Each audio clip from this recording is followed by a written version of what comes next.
pada saat itu ya, ketika proses amandemen keempat ini, memang awalnya itu ada perdebatan yang sangat alot karena ada beberapa fraksi di MPR itu ngotot memasukkan Piagam Jakarta tentang syariat Islam dalam pasal 29 ayat 1. Namun setelah dilakukan lobby-lobby, akhirnya sepakat pasal 29 ayat 1 dan 2 itu tidak mengalami amandemen atau tidak mengalami perubahan.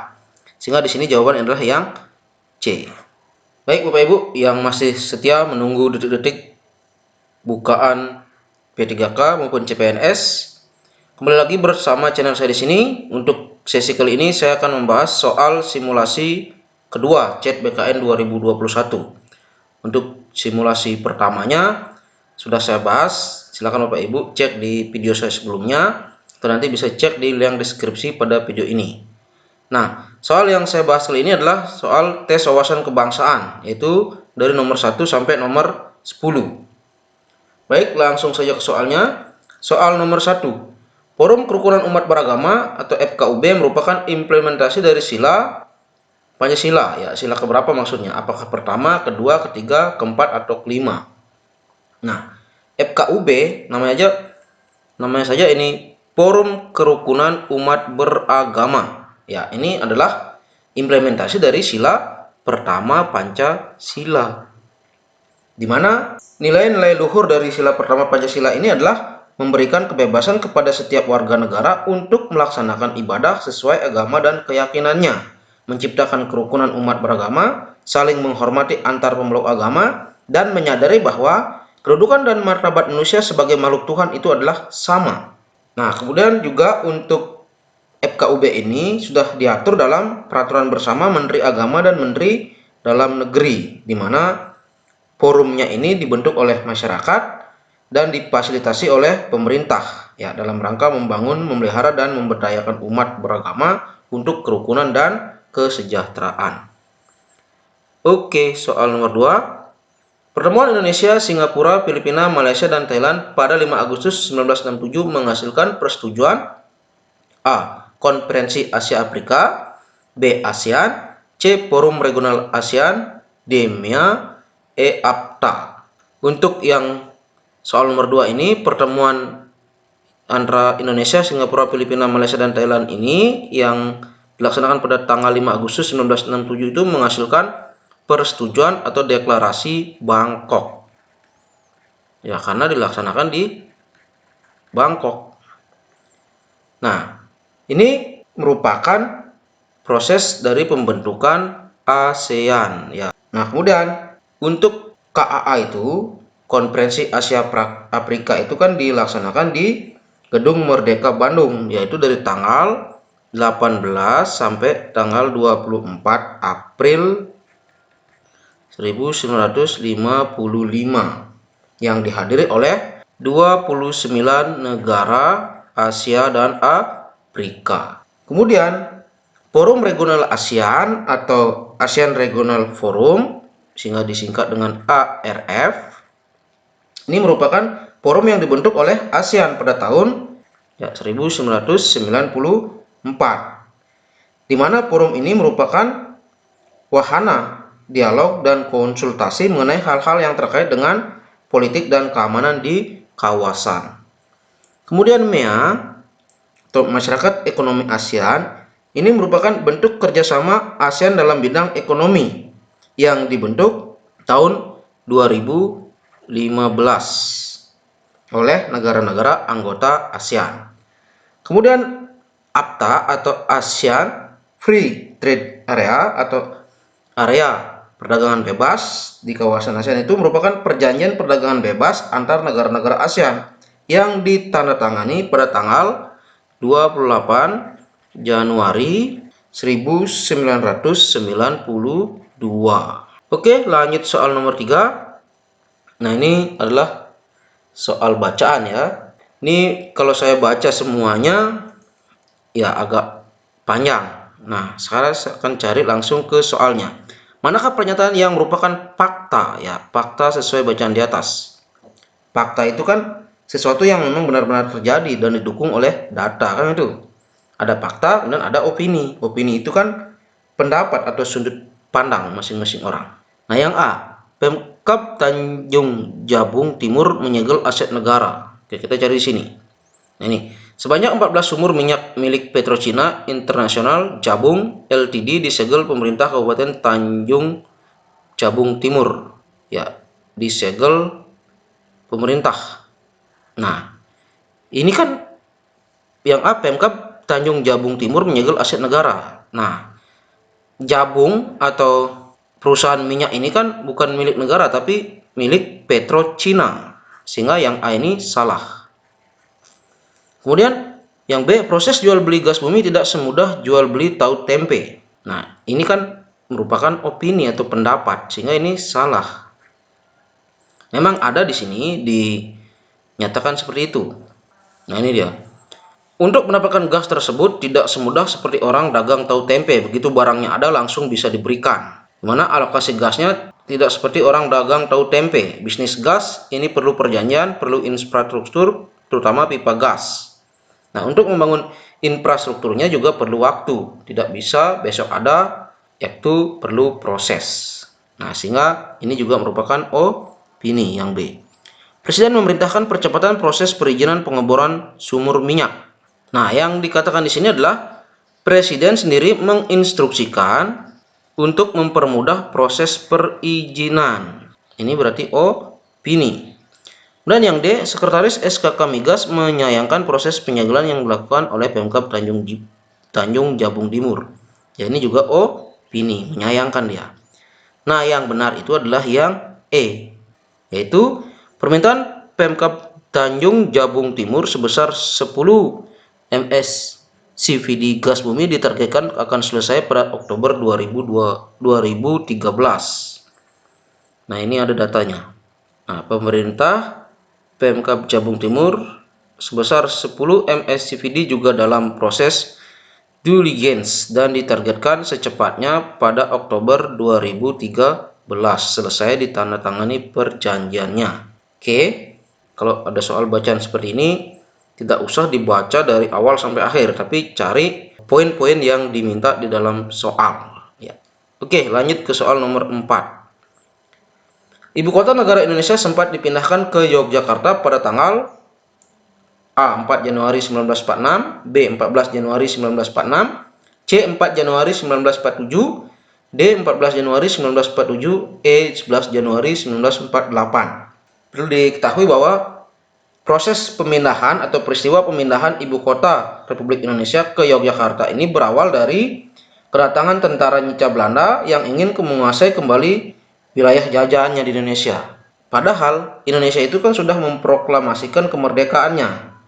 Nah, kedatangan tentara Hindia Belanda itu pada tanggal 29 September 1945 sudah berhasil, bahkan sudah memasuki kota Jakarta.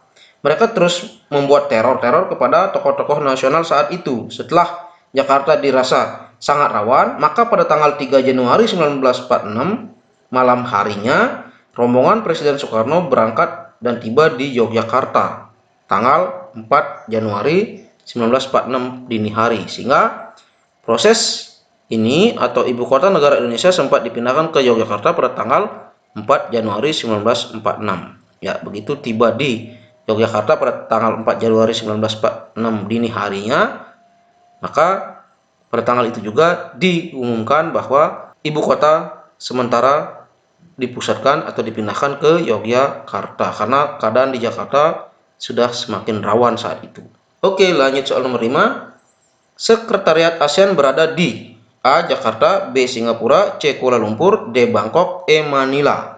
Nah, saat ASEAN dibentuk pada tanggal 8 Agustus 1967, ASEAN belum mempunyai sekretariat. Nah, sehingga pada tanggal 23 Februari tahun 1976, yaitu dalam KTT ASEAN pertama di Bali, disepakati bahwa sekretariat ASEAN itu berkedudukan di Jakarta. Jadi jawabannya yang A. Oke, lanjut soal nomor 6. Pada masa mempertahankan kemerdekaan sering terjadi pertempuran antar bangsa Indonesia melawan Sekutu dan Nyica. Di bawah ini yang tidak termasuk pertempuran pada masa awal kemerdekaan adalah A. Pertempuran Ambarawa, B. Medan Area, C. Bandung Lautan Api, D. Pertempuran Surabaya, E. DITII Ibnu Hajar. Nah, di awal-awal kemerdekaan itu ternyata Belanda masih berhasrat untuk menguasai Indonesia kembali atau menjajah Indonesia kembali, sehingga terjadi pertempuran-pertempuran yang merupakan upaya atau usaha dari pejuang-pejuang kita untuk mempertahankan kemerdekaan. Di antaranya itu adalah yang pertempuran Ambarawa ini termasuk, yaitu pertempuran yang terjadi pada tanggal 20 November dan berakhir tanggal 19 Desember. Ya, berarti sampai 19 Desember tahun 1945. Berarti baru sebentar ya memproklamasikan kemerdekaan Republik Indonesia, tapi sudah kembali lagi diusik oleh Nica Belanda. Kemudian yang B, Medan Area. Ya, ini terjadi juga pertempuran, yaitu yang terjadi pada tanggal 10 Desember. 10 Desember tahun 1945. Ini tempatnya yang berbeda. Kemudian Bandung Lautan Api. Nah, Bandung Lautan Api ini terjadi pada tanggal 23 Maret tahun 1946, di mana penduduk Bandung itu membakar rumah-rumah mereka untuk mencegah tentara sekutu dan Nica yang akan menggunakan kota Bandung sebagai markas mereka. Ya, penduduk setelah membakar rumahnya maka lalu mengosongkan kota Bandung, mengungsi. Dan yang D, pertempuran Surabaya. Nah, ini tentu yang terjadi di Surabaya. Pertempuran ini terjadi pada tanggal 10 November 1945. Nah, ini menjadi peringatan sebagai Hari Pahlawan Nasional. Sehingga jawabannya itu adalah yang E, kan yang tidak termasuk. Nah, untuk yang E ini, DITII Ibnu Hajar ini merupakan pemberontakan yang dilakukan oleh mantan tentara di Kalimantan Selatan yang menyerang pos-pos kesatuan tentara saat itu. Ini terjadi pada bulan Oktober tahun 1950. Nah, berarti jawaban yang E. Sudah ya. Oke, lanjut soal nomor 7. Berdasarkan amandemen keempat UUD 1945 pasal 29 telah disepakati bahwa A. Terdapat penambahan ayat, B. Terdapat pengurangan ayat, C. Tidak mengalami perubahan, D. Mengalami perubahan hanya pada ayat 1, E. Perubahan hanya pada ayat 2. Nah, ini pada saat itu ya, ketika proses amandemen keempat ini, memang awalnya itu ada perdebatan yang sangat alot. Karena ada beberapa praksi di MPR itu ngotot memasukkan Piagam Jakarta tentang syariat Islam dalam pasal 29 ayat 1. Namun setelah dilakukan lobby-lobby, akhirnya sepakat pasal 29 ayat 1 dan 2 itu tidak mengalami amandemen atau tidak mengalami perubahan. Sehingga di sini jawaban adalah yang C. Oke, lanjut soal nomor 8. Seni teater tradisional yang berasal dari Pulau Bintan adalah A. Lenong, B. Mamanda, C. Ludruk, D. Ketoprak, E. Maknyong. Nah, lenong ini merupakan kesenian teater tradisional yang dibawakan dalam dialek Betawi. Ya, Betawi itu berarti kan dari Jakarta. Berarti yang A ini bukan. Kemudian Mamanda itu merupakan seni teater atau pementasan tradisional yang berasal dari Banjar, Kalimantan Selatan. Berarti bukan juga. Kemudian Ludruk ini ya kesenian tradisional juga dalam pertunjukan drama yang berasal dari Jawa Timur. Ini juga bukan. Ketoprak ini berasal dari Surakarta, Jawa Tengah. Ya, ini juga bukan. Berarti jawabannya adalah yang E, Maknyong. Di mana Maknyong itu merupakan seni teater klasik Melayu yang berkembang di Riau. Ini di Riau ya. Tapi Bintan itu kan sebutan lain dari Pulau Riau. Berarti jawaban yang E. Oke, lanjut soal nomor 9. Zona ekonomi eksklusif atau ZEE menurut hukum laut internasional adalah A. Wilayah sebelah daratan atau sebelah dalam dari garis pangkal, B. Suatu wilayah laut yang lebar tidak boleh melebihi 24 mil, laut diukur dari garis pangkal dan lebar laut teritorial, C. Batas penggalian sumber daya alam yang ada di laut tidak boleh melebihi 200 mil, laut dari garis pangkal diukur dari lebar laut teritorial, D.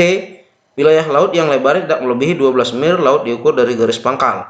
E. Landas kontinen negara berpantai. Ya, menurut hukum laut internasional ini, bahwa ZEE itu atau zona ekonomi eksklusif itu merupakan batas penggalian sumber daya alam yang ada di laut, tidak boleh melebihi 200 mil dari garis pangkal yang diukur dari lebar laut teritorial. Berarti jawaban yang C.